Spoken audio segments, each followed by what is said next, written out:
Why African funerals were designed to protect the living. The dead were guided, not mourned loudly.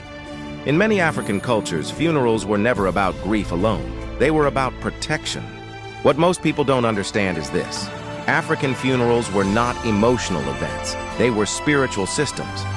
Every step, every silence, every restriction was designed to protect the living, not entertain the dead. Loud mourning was controlled, not encouraged.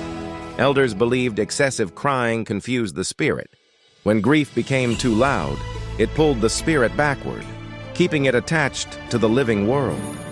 That's why in many traditions, mourning had limits. Not because people didn't care, but because attachment was dangerous. The body was never left alone. A body was watched constantly, not out of fear, but to prevent the spirit from wandering. Elders believed the soul lingered briefly, observing reactions. Uncontrolled behavior during this time could invite spiritual imbalance into the household. Children were often kept away. Children were considered spiritually open. Their presence at funerals could expose them to energies they didn't yet understand. This wasn't secrecy, it was protection.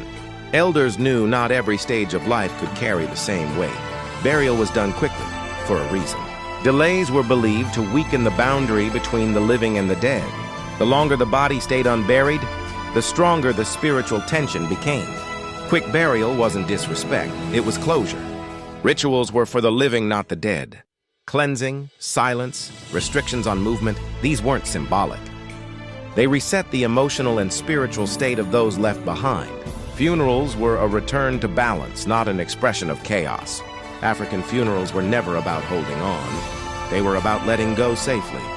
The dead were guided forward so the living could continue without disturbance. And that wisdom wasn't fear, it was understanding. If you want more African history, they never taught openly. Follow this page, because some traditions existed to keep people alive, not just to honor the dead.